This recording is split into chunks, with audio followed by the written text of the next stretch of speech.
اس انداز میں بھی محسوس ہو رہا ہے اے سنت بھئی غور کرو، سنت ہے کس کی؟ جو علماء صلحاء دیندار لوگ جو ہوتے ہیں، جو محبوبیت سے محروم ہوتے ہیں نا، محبوبیت سے، مسجدوں میں کہتے ہیں کہ لوگ ہمارا ادب نہیں کرتے، تبلیغی ہمارا ادب نہیں کرتے، فلاں ہمارا ایسا نہیں کرتے، فلاں ایسا نہیں کرتے۔ اصل میں آپ کا وجود میرا وجود کوئی چیز نہیں ہے، اس کے اوپر جو اصل حقیقت اور نور ہے وہ سنت کا ہے۔ جو جس قدر حضور سے دور ہوگا اس قدر حضور کی امت کی محبت سے محروم رہے گا۔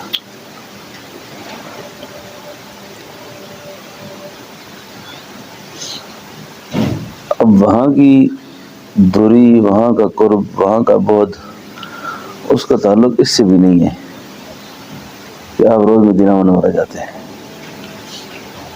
آپ مدینہ منورہ میں رہتے ہیں، اس کا تعلق اس سے ہے کہ آپ کتنے حضور کے قریب ہیں۔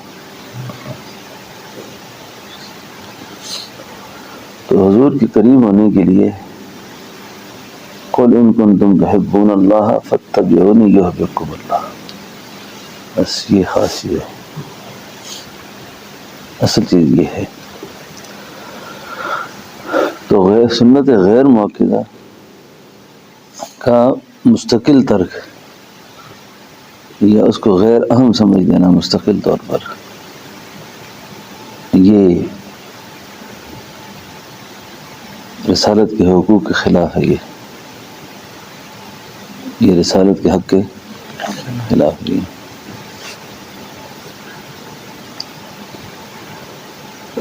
جیسے امامے کا سنت ہے، امامہ باندھنا،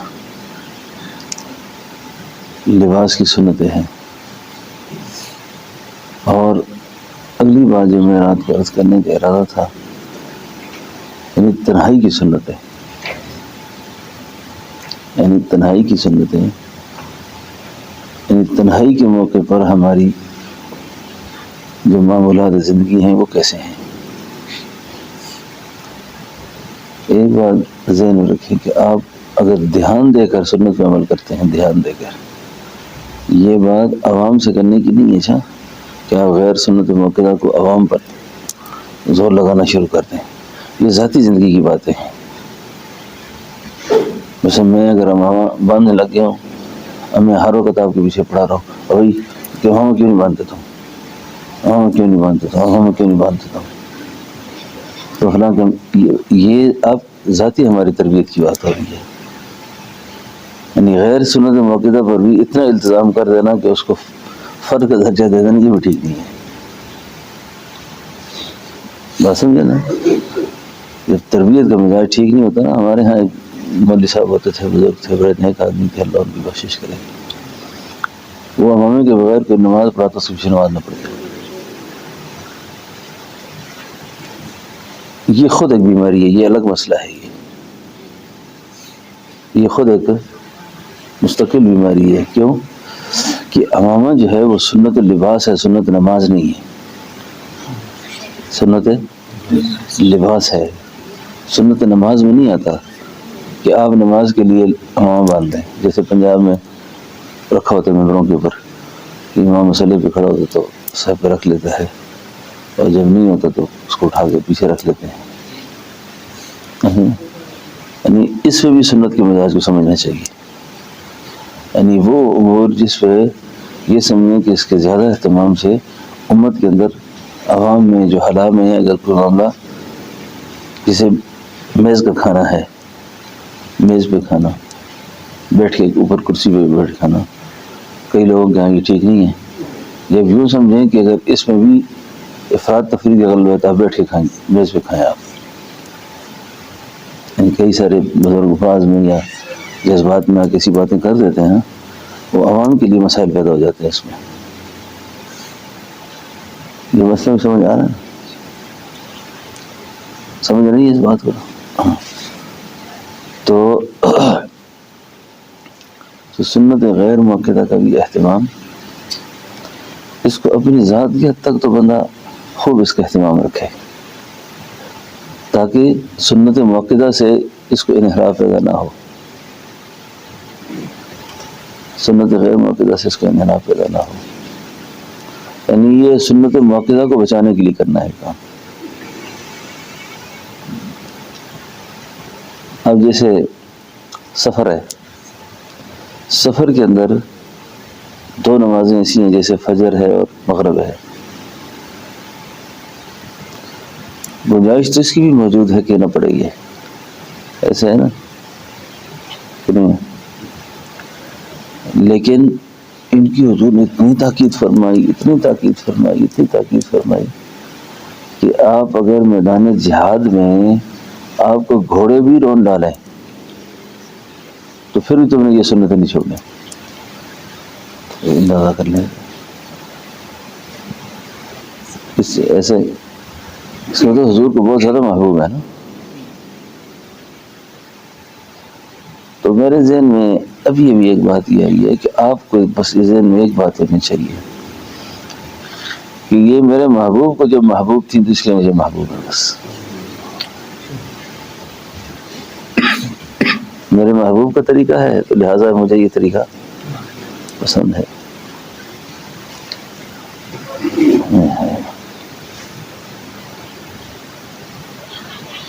اہل علم کے لیے جو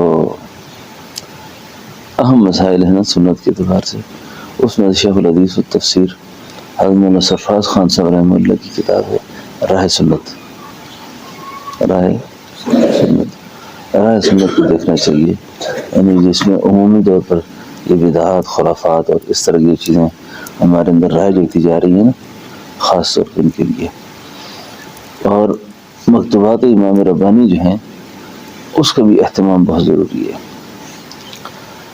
اب سنت غیر موقدہ میں سے بھی بعض امور ایسے ہیں جو سالک کے لیے اس کی خلاف ورزی کرنے سے سخت سزا آتی ہے،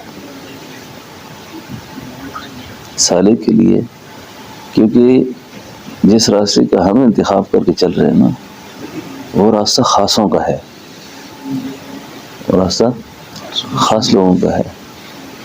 حضرت امام ربانی مجدد الثانی رحمۃ اللہ علیہ اب سنت کے اعتبار سے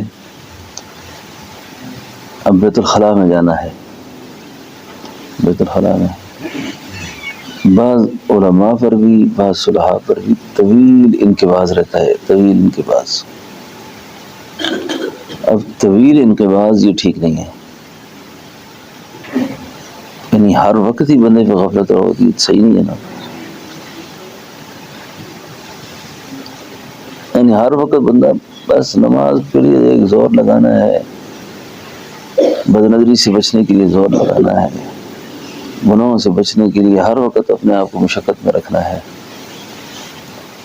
اور اسی مشقت میں کبھی پھسل جاتا ہے، کبھی پاس ہو جاتا ہے۔ بھئی یہ تو کوئی زندگی نہیں ہے نا، یہ ایمان کی منافی زندگیوں میں سے ہے، یہ بارڈر کی آخری حد پر ہے، کسی کو کچھ بھی ہو سکتا ہے۔ اب خدا نہ خواستہ کسی کبیرہ کا گناہ کا ارتکاب ہوا، اس کو موت آ گئی، اس کو معمولی بات نہ سمجھے، اس کو کہ کبیرہ کا ارتکاب ہوا اور آپ کو موت آ گئی، مثلا فرض نماز رہ گئی ہے اور جان بوجھ کے رہی ہے، تو آپ اور مجھے اس کا وبال کا اندازہ نہیں کہ کتنا بڑا وبال ہے اس کا۔ اب آپ سفر میں ہیں، گاڑی نہیں رک رہی، جہاز میں ہیں، انتظام نہیں ہے، لیکن آپ دیکھیں آپ تو سب اہل علم ہیں، وہاں بھی ہم نے نماز کیسے پڑھنی ہے،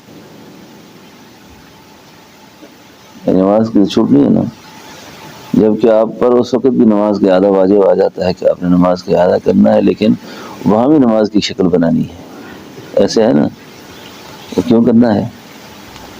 اس لیے کہ اس کے ترک کا وبال بہت زیادہ ہے، ترک کا وبال زیادہ ہے۔ اب جو ترک کا وبال زیادہ ہے تو وہ کن اسباب سے بندہ ترک کی طرف جاتا ہے، اس کے پیچھے آپ جائیں گے تو آپ کو سنت نظر آئے گی، یعنی کوئی سبب ہوتا ہے نا، جس سبب کی بنیاد پر بندہ وہاں سے نکلتا ہے۔ اب حضرت مجدد فرماتے ہیں رحمۃ اللہ علیہ کہ مجھ پر انقباض طاری ہو گیا. انقباض طاری ہوا تو بڑی پریشانی کہ مسلسل انقباض کیوں رہنے لگا ہے. لیکن اللہ رب العالمین جس وقت کسی اپنے خاص بندے کے اوپر کوئی ایسی کیفیت لے آتے ہیں کیونکہ اس سے امت کی تعمیر کرانی ہوتی ہے, اللہ کی مخلوق کو فیض رسانی کے لیے اس کا وجود اللہ نے رکھا ہوتا ہے, تو اس پر یہ اسرار یہ چیزیں کھل جاتی ہیں. پھر عام آدمی پہ نہیں کھلتی, کبھی بھی بڑی مشکل پریشانی میں پڑ جاتا ہے. اب بظاہر آپ بات دیکھیں گے, اب بڑی پریشانی ہے, بڑا انقباض ہے, اب کیا کریں؟ اب یہ کریں جی حضرت آپ کو ہم نے 1000 سال کے لیے مجدد بنایا ہے, آپ اتنے بڑے آدمی ہیں, آپ بیت الخلاء میرے محبوب کی سنت کے خلاف کیوں گئے ہیں؟ بیت الخلاء جاتے وقت پہلے تمہیں پیر اندر رکھنا تھا, آپ نے سیدھا پیر رکھ لیا اندر. اب آپ مجھے بتائیں سنت موقعہ کہ غیر موقعہ کی؟ غیر موقعہ.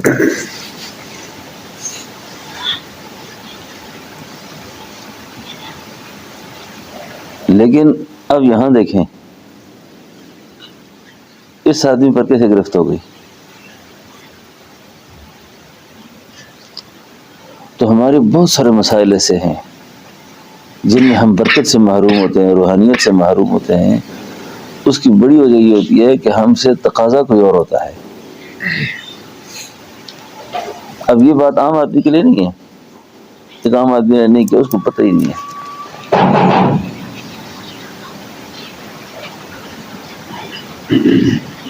تو ان چیزوں پر بھی اپنی نگاہوں کو مضبوط رکھا کریں.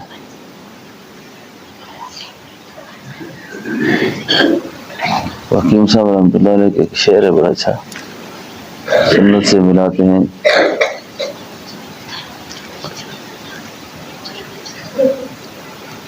یعنی سنت کا راستہ ہی اللہ سے ملانے والا راستہ ہے. اب اس میں ایک اور بات بھی ہے,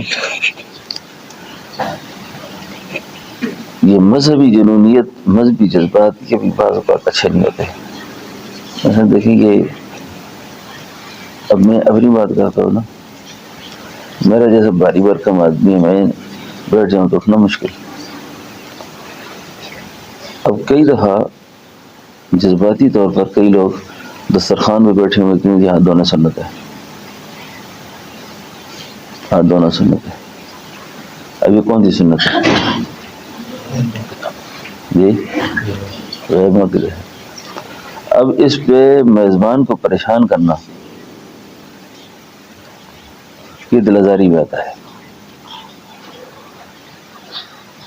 ایسے ہے نا, میں نے کل بھی ساتھیوں سے ایک کچھ مذاکرہ کیا, یہ تربیت کی بات ہے. آپ کسی کے مہمان ہو جائیں, آپ کو غسل کا تقاضا ہے تو واش روم میں بالٹی نہیں ہے وہاں پہ غسل خانے میں, تو بالٹی کا مطالبہ نہ کریں, مگے کا مطالبہ نہ کریں, صابن کا مطالبہ نہ کریں, تولیے کا مطالبہ نہ کریں. پانی گرم نہیں ہے تو ٹھنڈا ہے تو گرم کا مطالبہ نہ کریں. یعنی آپ کو اپنے گھر میں یہ چیزیں آسانی سے دستیاب ممکن ہے, لیکن ممکن ہے جس کے ہاں آپ ٹھہرے ہوئے ہیں ان کے نہ ہو انتظام اس کا. بس نہیں. اور اسی طریقے سے کھانے پینے کے سامان میں اس میں بھی سنت کے ان چیزوں کا خیال رکھیں. آپ کی طبیعت میں ایک چیز کھانے میں نہیں آ رہی تو یہ نہ تقاضا کریں کہ اس میں نمک زیادہ ہے, اس میں مرچیں زیادہ ہیں, اس میں فلاں چیز زیادہ ہے. ایسے نہیں کرتا سر, یہ مزاج بھی سنت کے خلاف ہے. یعنی حضور کی زندگی دوسروں کے لیے راحت رسانی کا ذریعہ ہو.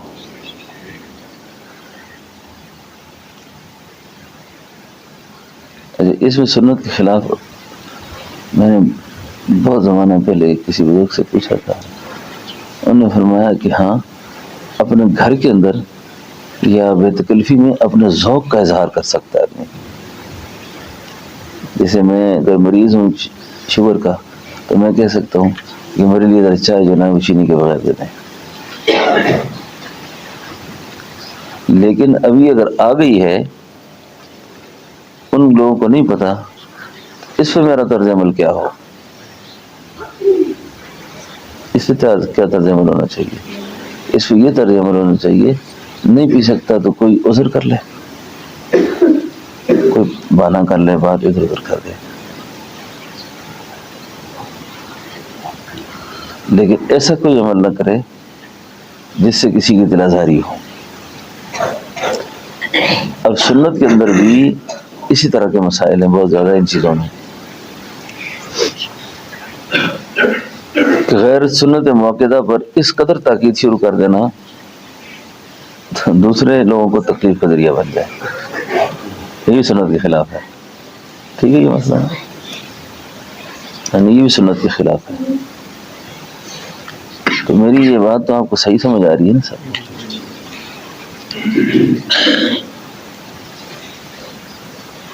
ماشاء اللہ.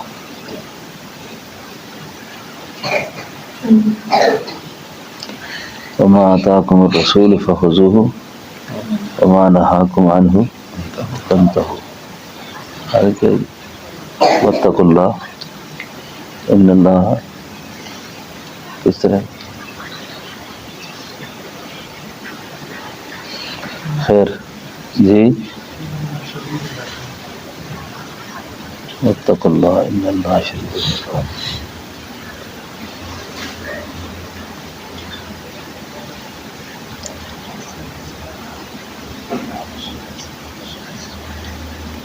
تو خلاصہ میرا اس ساری کل سے جو بات ہماری چلی ہے اس کو یہ ہے کہ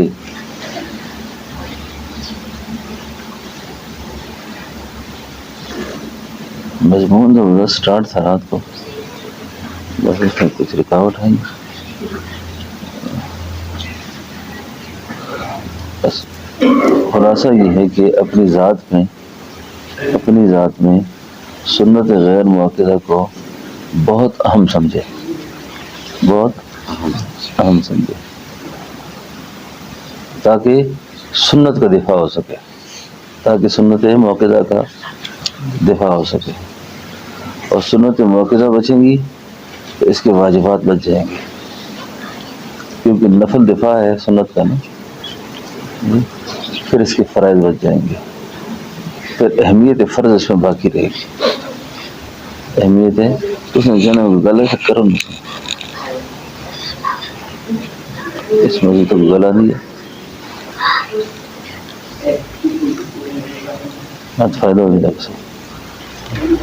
جی. گل ہے جی، تھی کتوں چلے کدھر گئے تھے؟